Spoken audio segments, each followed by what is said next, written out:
ہم حشر کے میدان کی سمت جا رہے تھے کہ راستے میں ایک جگہ نحور اور شائستہ نظر آئے. انہیں دیکھ کر میری حس سے مزاح بیدار ہو گئی. میں نے صالح سے کہا آؤ ذرا چلتے چلتے انہیں تنگ کرتے جائیں. ان دونوں کا رخ جھیل کی طرف تھا اس لیے وہ ہمیں قریب آتے ہوئے دیکھ نہیں سکے. میں شائستہ کی سمت سے اس کے قریب پہنچا اور زور سے کہا اے لڑکی چلو ہمارے ساتھ, ہم تمہیں ایک نامحرم مرد کے ساتھ گھومنے پھرنے کے جرم میں گرفتار کرتے ہیں. شائستہ میری بلند آواز اور سخت لہجے سے ایک دم گھبرا کر پلٹی, تاہم نحور پر میری بات کا کوئی اثر نہیں ہوا. انہوں نے اطمینان کے ساتھ مجھے دیکھا اور کہا پھر تو مجھے بھی گرفتار کر لیجئے, میں بھی شریک جرم ہوں. یہ کہتے ہوئے انہوں نے دونوں ہاتھ آگے پھیلا دیے. پھر ہنستے ہوئے کہا مگر مسئلہ یہ ہے کہ یہاں نہ جیل ہے اور نہ سزا دینے کی جگہ. جیل تو یہاں نہیں ہے مگر سزا ضرور مل سکتی ہے, وہ یہ کہ مغویہ ہی کے ساتھ آپ کی شادی کروا دی جائے. ساری زندگی ایک ہی خاتون کے ساتھ رہنا, وہ بھی جنت میں, بڑی سزا ہے. اس پر نحور نے ایک زوردار قہقہہ بلند کیا. شائستہ جو میرے ابتدائی حملے کے بعد سنبھل چکی تھی ہنستے ہوئے بولی ویسے تو آپ لوگ توحید کے بڑے قائل ہیں مگر اس معاملے میں آپ لوگوں کی سوچ اتنی مشرکانہ کیوں ہو جاتی ہے؟ نحور نے چہرے پر مصنوعی سنجیدگی لاتے ہوئے کہا آپ کو معلوم ہے عبداللہ, مشرکوں کا انجام جہنم ہوتا ہے, اس لیے آئندہ آپ شائستہ کے سامنے ایسی مشرکانہ گفتگو مت کیجیے گا وگرنہ آپ کی خیر نہیں.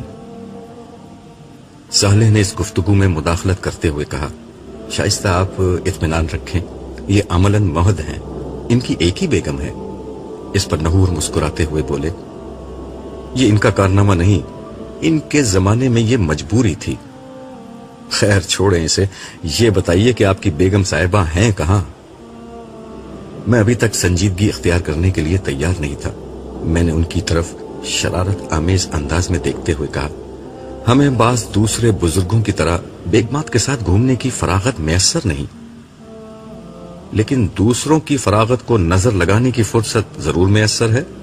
نحور نے اسی لب و لہجے میں ترکی ب ترکی جواب دیا ہم خوش ہونے والے لوگ ہیں, نظر لگانے والے ہرگز نہیں, مگر آپ نے مجھے تو نظر لگا دی ہے. پھر مزید وضاحت کرتے ہوئے بولے میرے پیغمبر یرمیہ نبی کو شہادت کے لیے بلایا گیا ہے. میں چونکہ ان کا قریبی ساتھی تھا اس لیے میرا وہاں موجود ہونا ضروری ہے. یہ آخری بات کہتے ہوئے ان کے چہرے پر سنجیدگی آ گئی تھی. آپ جا رہے ہیں؟ شائستہ نے پوچھا. ہاں, تم اپنے گھر والوں کے پاس چلی جاؤ, میں کچھ دیر تک ان معاملات میں مصروف رہوں گا. عبداللہ نے مجھے نظر جو لگا دی ہے. یہ کہہ کر وہ ان فرشتوں کے ساتھ روانہ ہو گئے جو انہیں لینے آئے تھے. انبیاء تو اپنی امتوں پر گواہی دے چکے, یہ یرمیہ نبی کی گواہی کس چیز کی ہو رہی ہے؟ میں نے صالح کی سمت دیکھتے ہوئے دریافت کیا. جن مجرموں نے ان کے ساتھ زیادتی کی تھی انہیں بھی ان کے انجام تک پہنچنا ہے. یہ گواہی اس سلسلے کی ہے. صالح نے جواب دیا. پھر ہم دونوں بھی حشر کی طرف روانہ ہو گئے. عرش کے سامنے یرمیہ نبی کے زمانے کے تمام یہود جمع تھے. ان کا زمانہ یہود کی تاریخ کا ایک اہم ترین دور تھا. یہود یا بنی اسرائیل حضرت ابراہیم کے چھوٹے صاحبزادے حضرت اسحاق اور ان کے بیٹے یعقوب کی اولاد میں سے تھے. حضرت یعقوب جن کا لقب اسرائیل تھا ان کے 12 بیٹے تھے. انہی کی اولاد کو بنی اسرائیل کہا گیا.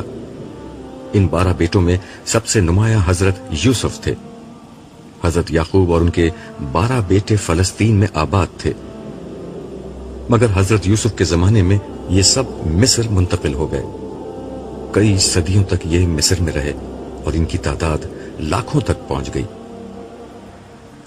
حضرت موسیٰ علیہ السلام کی بعثت کے وقت فرعون نے یہود کو غلام بنا رکھا تھا. اللہ تعالیٰ نے حضرت موسیٰ کے ذریعے سے ان لوگوں کو فرعون کے ظلم و ستم سے نجات عطا کی اور ان لوگوں کو ایک امت بنایا. کتاب و شریعت ان پر نازل ہوئی, مگر صدیوں کی غلامی نے ان میں بزدلی, شرک اور دیگر اخلاقی عوارض پیدا کر دیے تھے.